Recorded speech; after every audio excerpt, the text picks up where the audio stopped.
안녕하세요. 저는 가톨릭대학교 성빈센트 병원의 치과에서 근무하고 있는 최연수라고 합니다.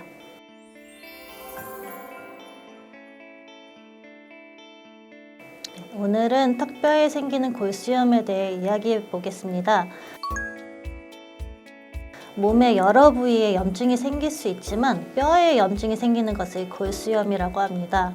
골수 안까지 염증이 생겨서 약에 잘 반응하지 않아 치료가 상당히 오래 걸리고 잘 낫지 않는 골수염은 골치가 아픈 병입니다.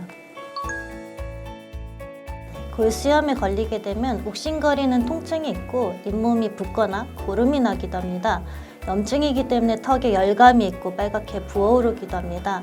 하지만 통증이나 고름이 없이 입안에 뼈가 노출만 되는 경우도 있습니다. 통증이 있거나 고름이 나고 붓는다면 급성으로 염증이 번지고 있다는 뜻이기 때문에 병원에서 처치가 필요합니다. 턱뼈에 생기는 골수염은 대부분 치아의 염증이 그 시작인 경우가 대부분입니다. 잇몸 세균으로 풍치라고 불리는 치주염이 있거나 충치가 심해서 이 뿌리에 염증이 생기는 경우처럼 치아를 타고 염증이 턱뼈로 들어가면서 발생하는 경우가 있습니다. 또 발치를 하거나 임플란트를 심는 등 턱뼈를 건드리는 수술을 하는 과정에서 상처가 감염되면서 골수염이 발생하는 경우도 많습니다. 우선 원인이 되는 치아가 있다면 발치를 하고요. 뼈가 녹으면 죽은 뼈가 살아있는 뼈와 분리되어 죽은 뼈가 떨어져 나오면서 부골이라고 하는 게 발생하는데 그 부골을 제거하면서 염증을 같이 긁어내는 것이 골수염의 치료입니다. 거기에 염증이 퍼지지 않도록 적당한 항생제를 복용하는 것이 중요한 치료의 과정입니다. 보통 턱뼈의 골수염은 치아 염증을 타고 들어가거나 발치 이후에 발생하는 경우가 많은데 일부 골다공증 약을 복용하고 있는 상태라면 골수염이 쉽게 생기거나 치료가 잘 되지 않고 빠르게 파급되는 경우가 있습니다. 골다공증 약 중에 모든 약이 이런 부작용이 있는 것도 아니고 골다공증 약을 먹거나 주사를 맞고 있다고 해서 무조건 발치 후에 골수염이 발생하는 것은 아닙니다. 하지만 골다공증 약을 처방받는 환자에서 골수염이 발생하면 그 치유가 매우 어렵습니다. 골다공증 약을 비롯한 약물에 의해 발생하는 악골 골괴사증을 뜻하는 단어가 따로 있을 정도인데요.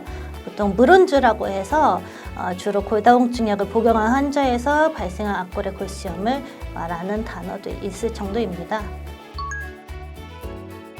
일반적으로 골수염은 주로 세균 감염 때문에 발생하기 때문에 환자분의 건강 상태만 양호한 편이라면 원인만 잘 제거해도 그럭저럭 회복이 잘 되는 병입니다. 대부분은 적절한 수술과 약물 처치로 쉽게 나을 수 있는데요. 골다공증 약을 복용한 경우에 발생한 골수염은 치료에 잘 반응하지도 않고 염증이 퍼지는 것을 약물이나 수술로 막기가 어렵습니다. 항생제도 오래 먹고 수술도 여러 번 반복해야 하는 경우도 있습니다. 어떤 경우에는 거의 완치된 것처럼 보였는데 몇 개월 뒤에 다시 재발하기도 하고 한쪽 턱에서 생긴 것이 거의 나을 때쯤 반대쪽에서도 발생하는 경우도 있었습니다. 그만큼 수술을 여러 번 해야 하는 경우가 상당히 많이 있습니다. 치과 치료를 받을 예정이라면 반드시 치과에 골다공증 약에 대한 정보를 제공해 주셔야 안전하게 치료를 받으실 수 있습니다. 주사제일 수도 있고 먹는 약일 수도 있습니다. 골다공증 약의 성분명과 복용을 시작한 날짜, 그러니까 대략 몇 개월 혹은 몇 년이 되었는지, 그리고 가장 최근 투약한 날짜, 그 정확한 날짜가 필요합니다. 그리고 약을 임의로 끊지 말고 치과와 골다공증을 처방한 병원과 소통을 통해서 약물을 복용을 중단하거나 변경하거나 해서 다시 언제 드실지까지 명확하게 하는 것이 매우 중요합니다.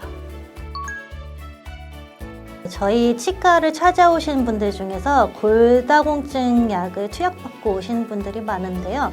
요즘에 특히 그 투약이 많아졌습니다.